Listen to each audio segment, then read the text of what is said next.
কোরবানির দিবস সমূহে প্রথম আমল হলো যে আমরা ফজরের সালাত আদায় করব, জামাতের সাথে করার চেষ্টা করব।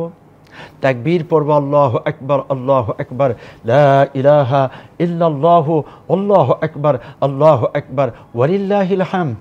আল্লাহ মহান, আল্লাহ মহান, আল্লাহ ছাড়া আর কোনো ইলাহ নেই, আল্লাহ মহান, আল্লাহই শ্রেষ্ঠ।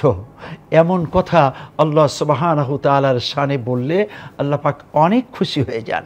বান্দার যত পাপ আছে মাফ করে দেন এবং সওয়াবে ভরে যাবে আমাদের জীবন। এরপরেই আমরা তাকবীর পড়তে পড়তে এদিক সেদিক যাব, যেখানে যে থাকব এ তাকবীর উচ্চস্বরে পড়ব। সাহাবায়ে কেরাম বাজারে হাঁটতেন আর এ তাকবীর উচ্চস্বরে বলতেন, রাস্তায় হাঁটতেন তাকবীর উচ্চস্বরে বলতেন। আমরাও সেরকম বলবো। ঈদের জামাতে যাব এবং ঈদগাহে যে ওয়াজিব সালাত আদায় করব সুন্দর পোশাকে।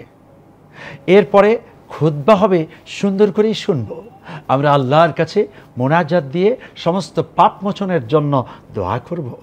আগামী দিনকে সুন্দর করার জন্য আল্লাহর কাছে আমরা ফরিয়াদ জানাবো। বিশ্ব মুসলিম উম্মার শান্তির জন্য ফরিয়াদ জানাবো এবং পরবর্তীতে আমরা ফিরে এসে নিজ হাতেই কোরবানিটি করার চেষ্টা করব। কোরবানির দিনে আগেই কিছু খেয়ে না যে কোরবানি করলাম, এই পশুর গোশত দিয়ে সর্বপ্রথম খাবারটি খাওয়া সুন্নাহ, এমনটি করার চেষ্টা করব আমরা। হ্যাঁ, যদি এমন হয় যে পশু কোরবানি করেছি বিলম্বে, রাত হয়ে গেল, তাহলে না, আগেই শেষ করতে হবে খাবার দাবার। একটু পানি হলেও আপনি রাত্রি আসার পূর্বেই খেয়ে ফেলবেন। তার মানে এই দিন আবার রোজা রাখা যাবে না।